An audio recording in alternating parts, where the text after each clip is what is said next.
इंसामी उहदन ते ख़िदमतों सर अंजाम ॾींदे। बेशक हो मुख़्तलिफ़ उहदन ते वेठल आहिनि, पर मुंहिंजी नज़र में इन्हनि सभिनी उहदनि खां वधीक जेको आला मक़ाम आहे उहो हिकु उस्ताद जो आहे। ऐं ख़ुशकिस्मती सां स्टेज ते वेठल अक्सरियत उस्ताद साहिबान आहिनि ऐं मुंहिंजे साम्हूं बि उस्ताद आहिनि, त तव्हां सभिनी उस्तादनि खे मुंहिंजे तरफ़ां सलाम। जीअं सिंध, जीअं उस्ताद,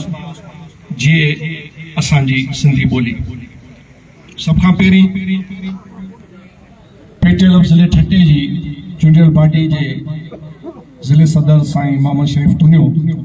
जनरल सेक्रेटरी साईं खैरमान बुरोई समेत संदन पूरे सथ खे लख लख मुबारकूं। ठटे ज़िले जे सभिनी यूनिटनि जे दोस्तनि खे उस्तादनि जी सरवाणी मिलण ते उन्हनि खे बि लख लख मुबारकूं। तकरीब जी शुरूआत में जॾहिं हलफ़ थी वियो त पिंडाल मां मुख़्तलिफ़ माण्हू अजरकूं, लुंगियूं, हार खणी पंहिंजे अॻवाननि खे अर्पे रहिया हुआ, त मूं हुन ते कुझु गौर पे कयो त आख़िर हिन में उन्हनि माण्हुनि जी सोच छा आहे, उहे छो पिया हुननि खे इहो रिस्पेक्ट ॾियनि, इहो मान ॾियनि। त मूंखे उन हर हार में, उन हर लुंगी में, हर उन अजरक में हिकु उमेद नज़र आई जेका उहो खणी पंहिंजे अॻवाननि वटि आया पिए त असां तव्हांखे पंहिंजो अॻवान तस्लीम करियूं था ऐं तव्हां मां इहा तवको रखूं था त तव्हां असांजो तहफ़ुज़ कंदा, असांजो माशी तहफ़ुज़, असांजो समाजी तहफ़ुज़, असांजे इज़त नफ़्स जो तहफ़ुज़। सो इन्हनि सभिनी अॻवाननि मां असीं इहा उमेद रखूं था त जेको उस्तादनि जी सोच, जेका उमेद उन्हनि मां आहे, त उहे इन्हनि सभिनी पटकनि जो, लुंगियुनि जो, अजरकनि जो, हारनि जो भरम रखंदा, हर ॾुखी सुखी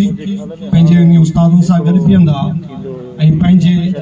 हर क़िस्म जे ख़ौफ़ ऐं लालच खे हिकिड़े पासे रखी हिन उस्तादनि जी ख़िदमत कंदा। पेटेलफ हिकु तंज़ीम जेका गुज़िरियल तक़रीबन कोई 50-60 सालनि खां उनजो वजूद पियो, उनजो वजूद जो जेको मेन मक़सदु हो उहो समाजी ख़िदमत करणु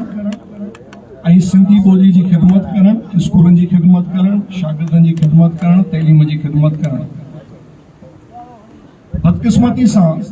वक़्तु ऐं हालात ऐं असांजी कोताहियुनि जे करे हीअ तंज़ीम पंहिंजो अरूज विञाए वेठी। हीअ तंज़ीम कंहिं ग़लति हथनि में हली वई, जंहिंजे करे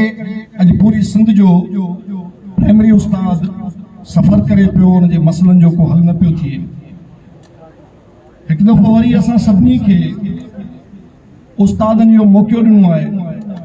चाहे उहे यूनिट हुजनि, ज़िलो हुजे या डिवीज़न हुजे या हाणे मर्कज़ बि जुड़ंदो, त तव्हां पंहिंजी सफ़नि खे दुरुस्त करियो। अव्हां जे अंदरि जेके कोताहियूं, कमियूं आहिनि, उन्हनि ते नज़रसानी करे पंहिंजो पाण खे उस्तादनि जे मसइलनि जे हल जे लाइ वक़्फ़ करियो। सो उमेद इहा आहे त हींअर हिकिड़ी नई सफ़बंदी थिए पई हिन पेटेलफ जी, त जेकॾहिं इहे सभु उस्ताद असां सां गॾिजी बीठा ऐं हिननि अॻवाननि पंहिंजी कोताहियुनि मां सिखियो, सम्झियो, त इंशाअल्लाह हाणे जेको मुस्तक़बिल आहे उन में इहा पेटेलफ हिकु दफ़ो वरी पंहिंजे अरूज ते ईंदी। इंशाअल्लाह इहा हिकिड़ी वॾी कुवत थी वरी उभरंदी, पर हुनजे लाइ शर्त इहो आहे त तव्हां सभु उस्ताद बि पंहिंजी सफ़नि खे दुरुस्त कंदा, पंहिंजी कुवत खे यकजा कंदा ऐं हर वक़्तु तंज़ीम ऐं पंहिंजे उहिदेदारनि सां कुलो कुले में मिलाए बीहंदा, त इंशाअल्लाह उहो वक़्तु परे न आहे जो पाण पंहिंजी कुवत जे बुनियाद ते इंशाअल्लाह पाण पंहिंजा सभु मसइला हल कराईंदासीं। उस्तादनि जी महफ़िल में ज़रूरु काफ़ी ॻाल्हियूं हूंदियूं आहिनि जेके दिलि चवंदी आहे त तव्हां सां उर्जनि, पर उहा ई वक़्त जी तंगी